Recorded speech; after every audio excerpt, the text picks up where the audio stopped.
በአፋብን ሸዋ ጠቅላይ ግዛት በአራት አቅጣጫዎች በብልጽግና ሰራዊት ላይ የፈጸመው ጥቃት በድል መደምደሙ ተሰማ። የአፋብን የመረጃ ምንጭ ለአስራት እንዳለው ከህዝቡ ጋር በመተባበር በተደረገው በእነዚህ ኦፕሬሽኖች ሆዳደር ሚሊሻው ዋና ኢላማ ሆኗል። ሚሊሻው ያለበት ቦታ ድረስ ፋኖ በመግባት በፈጸመው በዚሁ ጥቃት ህይወታቸው ያለፈ የብልጽግና ሰዎችና የተማረከ የጦር መሳሪያም ይፋ ተደርጓል። ሰሙታላችሁ።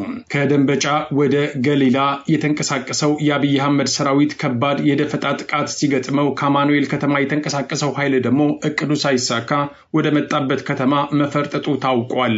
በዚህ የዛሬው የቴዎድሮስ እዝ ተጋድሎ ከ7 በላይ የጦር መሳሪያ የተማረከ ሲሆን ያገዛዙ ሰራዊት በደረሰበት ያልተጠበቀ የደፈጣ ጥቃት ተበታትኗል ተብሏል። ሙሉ መረጃው በሰዓቱ የሚቀርብ ይሆናል።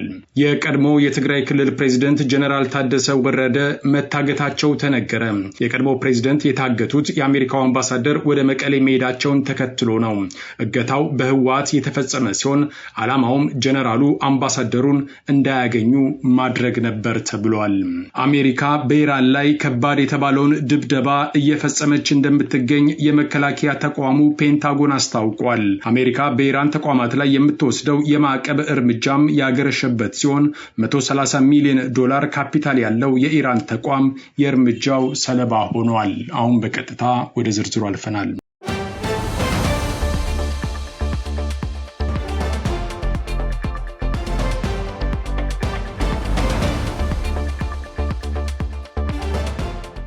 በኤፍራታ ግድም ክላስተር 7 ክፍለ ጦር መብረቃዊ ጥቃት መቀዳጀቱን የአፋብን የመረጃ ምንጮች ለአስራት ገልጸዋል። በአፋብን ሸዋ ጠቅላይ ግዛት ባሳምነው እዝ ስር የሚንቀሳቀሰው 7 ክፍለ ጦር ይህን ታሪክ የማይረሳውን ደማቅ ወታደራዊ ገድልና የድል ታሪክ የጻፈው በከፍተኛ ጀግንነት ነው ተብሏል። ክፍለ ጦሩ በሸዋ ጠቅላይ ግዛት ይፋትና ጽሙጋ አውራጃ ኤፍራታና ግድም ክላስተር በተቆጣጠራቸው ቀጠናዎች ላይ የነበረውን ጽኑ ይዞታ በማስፋት ጎን ለጎን ደግሞ በብልጽግና ሰራዊት ላይ አመርቂ ድል አስመዝግቧል። ከካራ ለጎማ ቀበሌ እስከ አርሶ አባ ዘንቦ ድረስ በነበረው በዚሁ ውጊያ የክፍለ ጦሩ የደህንነትና የወታደራዊ መዋቅር እጅግ በተቀናጀና መብረቃዊ በሆነ ፍጥነት በአንድ ጊዜ በአራት አቅጣጫዎች የተቀናጀ እርምጃ በመውሰድ ድል አድርጓል። የመጀመሪያው ኦፕሬሽን በበርጊ ቀበሌ የተሰራው ሲሆን የክፍለ ጦሩ አባላት ከአርብ ገበያ በመነሳት የብልጽግናን ወታደራዊ የደህንነት መረብ በመበጣጠስ በርግቢ ቀበሌ ውስጥ በስኬት ሰርገው መግባት ችለዋል። በውጤቱም የህዝብን ደህንነት አደጋ ላይ ጥሎ የነበረውን የሚሊሻ አባል በቁጥጥር ስር አውለውታል። ሁለተኛው ኦፕሬሽን በዚያው ተመሳሳይ ሰዓት ከአጣዬ ከተማ በ2 ኪሎ ሜትር ርቀት ላይ በምትገኘው ልዩ ስሟ ሞሉ ባህር በተባለች ስፍራ ጀግኖቹ ባደረሱት ከባድ ጥቃት በርካታ የብልጽግና አባላት ሲሸኙ ወታደራዊ አቅማቸውን የሚያዳክም ልዩ ልዩ ቁሳቁሶች ተማርከዋል ተብሏል። በኦፕሬሽኑ 2 ጥርጥር፣ 5 ካዝና፣ 45 የክላሽን ጥይት፣ 2 የደረት ትጥቅ የተማረከ ሲሆን በቁጥር በትክክል ያልታወቀ የብልጽግና ኃይልም ተመቷል። በተመሳሳይ ሰዓት ወደ ፈርዶሃ ቀበሌ የዘለቁት የነጻነት ታጋዮቹ ከወገንና ከሀገር ደህንነት ይልቅ ወዳቸውን ያስቀደሙ ለጥቅም ያደሩ የባንዳ ሚሊሻዎችን አንገት የሚያስደፋና ዳግም እንዳያንሰራራ የሚያደርግ ከባድ እርምጃ ወስደዋል። በዚህም የቅጥረኛ ሚሊሻ ስብስብ ግማሹ ሲደመሰስ የቀሩት ደግሞ በከባድ ሁኔታ ቁስለኛ መሆናቸው ታውቋል።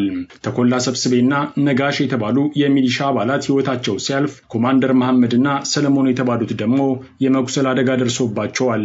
በተጨማሪም በዚሁ ተመሳሳይ ሰዓት በሸዋሮቢት አካባቢ ያገዛዙን ወንበር ጠባቂዎች በማስከዳት አንድ ስናይፐር የጦር መሳሪያ ከነሙሉ ተተኳሹ ለትግሉ ገቢ ማድረግ የተቻለበት ትልቅ ስኬታማ ስራም ተሰርቷል ተብሏል። ክፍለ ጦሩ ላስመዘገበው ተከታታይ ድል ህብረተሰቡ የሚሰጠው የመረጃ ግብዓት ወሳኝ እንደነበር ገልጾ አፋብን ለወደፊቱም ትብብሩ ተጠናክሮ እንዲቀጥል ጠይቋል።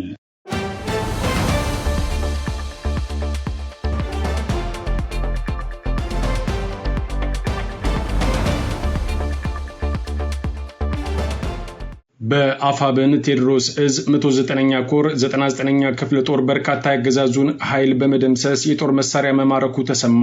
በዛሬው ዕለት መነሻውን ከአማኑኤል ከተማ በማድረግ ዙ 23 ሞርተር መድፍና ቤም በመጠቀም ወደ ደጋ ሰኝን የተንቀሳቀሰው የአብይ አህመድ አውዳሚ ሰራዊት በአፋብን ቴዎድሮስ እዝ 109ኛ ኮር 99ኛ ክፍለ ጦር በላይ ዘለቀ ሻለቃና በቴዎድሮስ እዝ ኮማንዶ ዩኒት ድንቅ ጥምረት በርካታ የብልጽግና ኃይል የተደመሰሰ ሲሆን ከ7 በላይ ጥቁር ክላሽና መያዙና በርካታ ተተኳሽ ገቢ መደረጉን ለአስራት የደረሰው መረጃ አመልክቷል።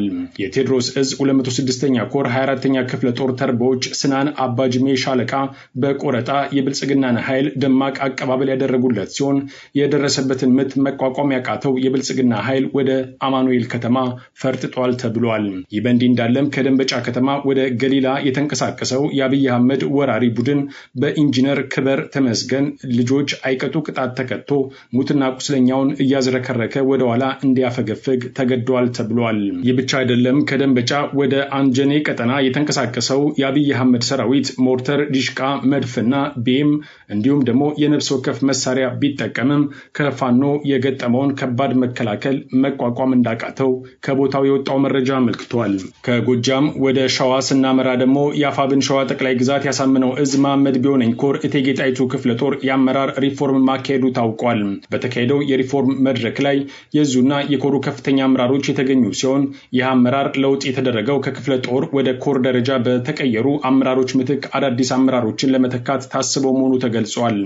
ይህ የተከናወነው የሪፎርም መርሃ ግብር ሙሉ በሙሉ ወታደራዊ መዋቅሩን ብቻ የሚመለከት ሲሆን በወቅታዊና በቀጣይ ወታደራዊ ተግባራት ዙሪያ ሰፊ ውይይት ተደርጎበታል። በዚህ መርሃ ግብር ያለፈውን የአሰራር ውስንነት ገምግሞና ህዝብና ሰራዊትን ከልብ በማገናኘት ህዝብን ባማከለ መልኩ የእዙን ዓላማና ግብ ለማሳካትም ጠንካራ የአቋም እርምጃ ይወሰዳል ተብሏል። ሌላው ቀጣይ በሰራዊቱ በኩል ለሚነሱት የአሰራር ውስንነቶችና ለሚያጋጥሙ ችግሮች መካች ወይንም ተጋፋጭ የሆነ ኃይል እንዲሁም ብቁ አመራር ለማፍራት እንደሚሰሩ ቃል ገብተዋል ተብሏል። ሸዋ ጠቅላይ ግዛት አሳምነው እዝ መሐመድ ቢሆነኝ ኮር ለሚሰጣቸው ድርጅታዊ ግዳጆች ዝግጁ መሆናቸውን ገልጸው የተያዘው መድረክ በስኬት ተጠናቋል ሲል የኮሩ ህዝብ ግንኙነት ክፍል ለአስራት በላከው መረጃ አመልክቷል።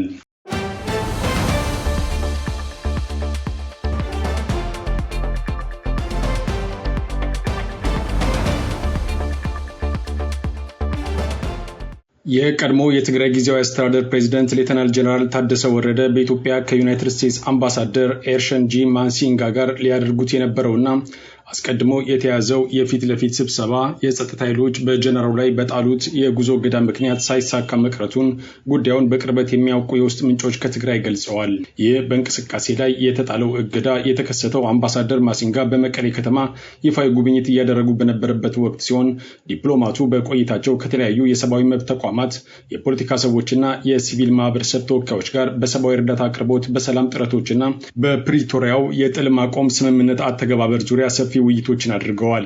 ጉዳዩን በተመለከተ ዝርዝር መረጃ የሰጡት የትግራይ ምንጮች ለአዲስ ስታንዳርድ እንደተናገሩት ጀነራል ታደሰ ከአምባሳደር ማሲንጋ ጋር የነበራቸው ቀጠሮ በጸጥታ አካላት ምክንያት የተሰረዘው ለጀነራሉ የተመደቡት ጠባቂዎች ከግቢው እንዳይንቀሳቀሱ ጥብቅ ትዕዛዝ በመሰጠቱ ነው ተብሏል።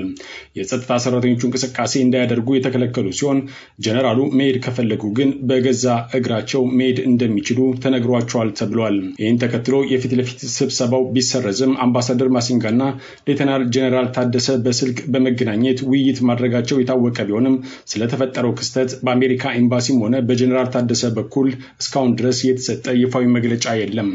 ይህ የእንቅስቃሴ ገደብ የተዘገበው የፕሪቶሪያውን የሰላም ስምምነት ተከትሎ የተቋቋመው የትግራይ ጊዜያዊ አስተዳደር ፈርሶ ህወሓት የክልሉን አስተዳደራዊ መዋቅርና ፖለቲካዊ ጉዳዮችን በቁጥጥሩ ስር ሙሉ በሙሉ በማድረጉና ወደ እጁ በመለሰበት በክልሉ ፖለቲካዊ ውጥረት በከፍተኛ ሁኔታ ባየለበት ወቅት መሆኑ ሁኔታውን አሳሳቢ ያደርገዋል ተብሏል። አምባሳደር ማሲንጋ በመቀሌ ቆይታቸው ዋሽንግተን በትግራይ ክልል ዘላቂ ሰላም፣ መረጋጋትና የሰብአዊ ድጋፍ መልሶ ማቋቋም ስራዎች ላይ ያላትን ጽኑ ቁርጠኝነት በድጋሜም አረጋግጠዋል ተብሏል። የአሜሪካ ኤምባሲ ባወጣው መግለጫ መሰረት አምባሳደሩ በዩናይትድ ስቴትስ ድጋፍ የሚደረግላቸውን የሰብአዊ እርዳታ የሚያቀርቡ ድርጅቶችን ያገኙ ሲሆን ማህበረሰቡ ከድንገተኛ የእርዳታ ጥገኝነት ወጥቶ ወደ ረጅም ጊዜ ማገገም እንዲሸጋገር ዘላቂ ሰላምና መረጋጋት ወሳኝ መሆኑን አጽንኦት ሰጥተው ተናግረዋል። ከተለያዩ የፖለቲካና የሲቪል ማህበረሰብ መሪዎች ጋር ባደረጉት ስብሰባም በክልሉ ተጨማሪ ግጭቶችን ለመከላከልና ዘላቂ መረጋጋት ለማረጋገጥ አስቸኳይ ውይይት ማድረግ እንዲሁም የፕሪቶሪያውን ስምምነት ሙሉ በሙሉ መተግበር እንደሚገባም አስገንዝበዋል። አምባሳደሩ ከጉብኝቱ በኋላ በሰጡት ማጠቃለያ ውጥረትን የሚያረግብና ለሰላማዊ ውይይት በር የሚከፍት ፍሬያማ ምክክር ማድረጋቸውን ገልጸው በአፍሪካ ህብረት መሪነት የሚካሄደው ዓለም አቀፉ ማህበረሰብ የዘላቂ ሰላም ጥረቱን እንደሚደግፍና በአሁኑ ወቅት በኢትዮጵያ ለሚታዩ ጥረቶች ብቸኛው መፍትሄ ውይይት ብቻ መሆኑን አስምሮበታል ተብሏል።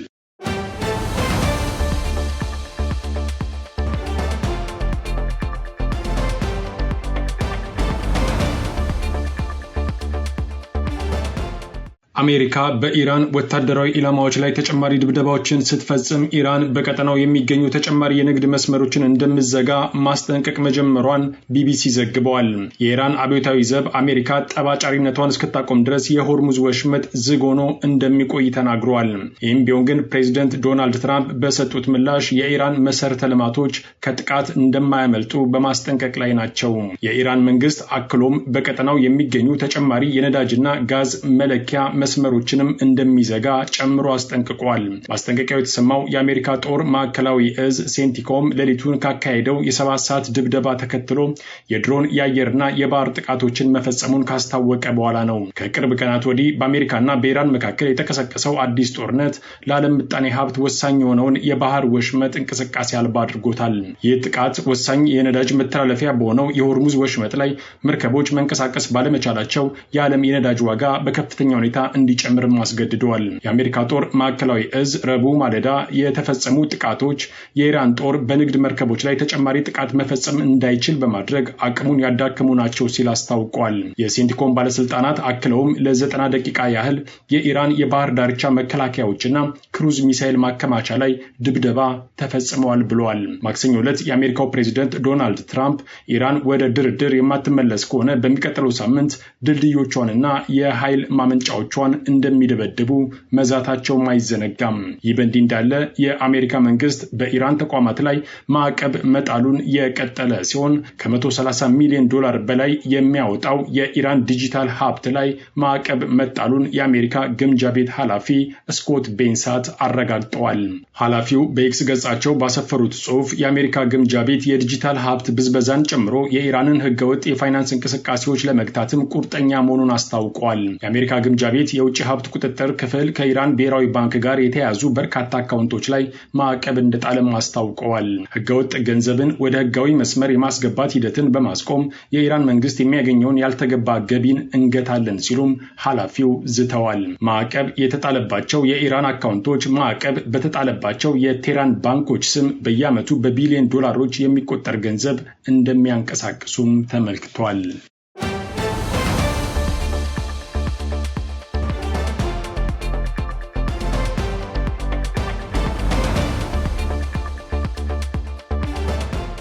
ከአስራት ብሮድካስቲንግ ሰርቪስ ለዕለቱ የነበረን ዜና ይህን ይመስል ነበር። አብራችሁን ስለነበራችሁ ከልብ እናመሰግናለን። በያላችሁበት ሰላም